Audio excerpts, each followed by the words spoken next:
Can you feel it? That collective groan, that weary, almost exasperated sense of here we go again that settles over you like a heavy, unwelcome fog? Because right now, the Montreal Canadiens, a franchise crackling with youthful energy and championship aspirations, find themselves wrestling with the same maddening question that has haunted them since last summer, a question that feels far too familiar, far too soon. What on earth do we do with Patrik Laine? Is the experiment already dead on arrival, barely out of the gate? Or are we simply witnessing another frustrating, almost predictable chapter in the never-ending saga of a supremely gifted player who just can't seem to find solid ground beneath his skates, no matter the city, no matter the system? The exhaustion, my friends, is palpable, and it's only October. Before we dive headfirst into the swirling vortex of the Laine dilemma, let's establish the crucial context that makes this situation so particularly vexing, so utterly frustrating for the loyal fan base and the meticulous management alike. The Montreal Canadiens aren't supposed to be dealing with these kinds of headaches right now. They're supposed to be celebrating, basking in the glow of a meticulously executed plan. This is a franchise that, against all odds and defying many skeptics, executed one of the most efficient, surgical rebuilds in recent NHL memory. What was once a struggling, directionless organization has been transformed into one of the league's most electrifying young teams, a beacon of hope and potential. Kent Hughes, the architect behind this remarkable turnaround, deserves immense credit. The general manager has displayed a masterful combination of strategic patience and decisive aggression, stockpiling draft capital with an almost uncanny foresight, and then watching those carefully selected prospects blossom into legitimate, impactful NHL talent. Last season's unexpected, yet thoroughly deserved, playoff appearance wasn't some fluke, some lucky bounce of the puck. It was a powerful validation, irrefutable proof that the foundation is rock solid, that the vision is working, that something genuinely special, something built to last, is being constructed brick by painstaking brick in Montreal. Hughes, however, hasn't been content to simply wait for his young core to develop organically. He's been relentlessly proactive, strategically adding complementary pieces designed to accelerate the timeline, to push this team from promising to truly formidable. Some of those moves have been nothing short of brilliant, fitting seamlessly into the burgeoning identity of the club. And then there's Patrik Laine. When Montreal acquired Laine from Columbus last summer, the hockey world's reaction was, to put it mildly, complicated. It was a cocktail of cautious optimism and nagging skepticism. On one hand, you're getting a player blessed with one of the most lethal, pure shots in the entire league. A sniper, a true offensive weapon who can alter the momentum of the game with a single, explosive flick of his wrists. A former second overall pick, whose offensive ceiling is legitimately elite, a talent capable of producing highlight reel moments that leave you breathless.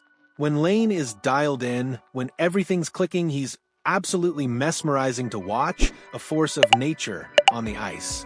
On the other hand, there's the track record, the undeniable pattern of inconsistency, the constant movement between organizations, the persistent, almost bewildering inability to find a permanent home where his immense talent can flourish without the accompanying drama, the defensive lapses, and the gnawing disappointment. Laine's career has been a bewildering odyssey, a series of dazzling peaks followed almost immediately by perplexing valleys, stretches of breathtaking brilliance interrupted by long, frustrating periods of invisibility. It's the kind of pattern that makes seasoned general managers nervous, that keeps dedicated coaches up at night, endlessly wondering how to unlock consistent performance from a player who seems, at times, almost allergic to it. It's a narrative that has played out repeatedly, leaving a trail of unfulfilled potential and frustrated expectations. And now, just months into his Montreal tenure, those familiar warning signs are flashing again, brighter and more insistent than ever. The whispers are starting, growing louder with each passing game. The trade speculation, once a distant hum, is building momentum, threatening to become a roar. Enter Caleb Kerna of Heavy Sports, who has just thrown a fascinating, yet incredibly pragmatic, proposal into the mix. His suggestion? Send Laine back to Columbus in a straight one-for-one swap for 24-year-old forward Joachim Chinakhov. At first glance, it seems almost too straightforward, too simple a solution for such a complex problem. But dig beneath the surface, peel back the layers of initial reaction, and you'll find a proposal that addresses fundamental, existential questions about identity, system compatibility, and the ruthless pragmatism required to build a legitimate championship contender in today's unforgiving NHL. This trade proposal would be a big deal for both teams, Kerna stated, laying out his rationale with surgical precision. The Canadiens add a young winger who plays sound defensively, while the Blue Jackets can offer Laine a fresh start to facilitate a bounce-back season. It's a move that, while perhaps not glamorous, speaks volumes about the priorities of a team on the cusp of greatness. Let's examine what Montreal would be getting in this proposed deal. Chinakhov stands 6 feet 1 inch and weighs a solid 203 pounds, possessing an NHL-ready frame built for the physical demands of the league. He was Columbus's first-round selection, 21st overall, in the 2020 draft, a testament to his raw talent and potential. Last season, he posted a respectable 15 points in 30 games while demonstrating exactly the kind of two-way reliability, the relentless commitment to both ends of the ice, that makes Martin St. Louis's system function with such efficiency. He's not flashy. He won't dominate highlight reels with dazzling individual efforts, but he brings consistent effort, unwavering defensive responsibility, and a developing offensive game that could slot perfectly into Montreal's middle six forward group. He's the kind of player who makes everyone around him better, the unsung hero, the connective tissue that holds the lineup together, allowing the more dynamic talents to truly shine. He embodies the very essence of the team-first mentality that St. Louis preaches. Columbus, meanwhile, would be betting on redemption, a calculated risk on a player they know intimately. They'd be welcoming back a 6 feet 4 inches, 208 pounds forward who, despite his inconsistencies, recorded 33 points in an injury-shortened 52-game campaign last season. They'd be gambling that familiar surroundings, a return to the organization that drafted him, might finally unlock the elite potential that has been tantalizingly close but frustratingly out of reach for so long. For a rebuilding team, such gambles on high-end talent are often worth taking.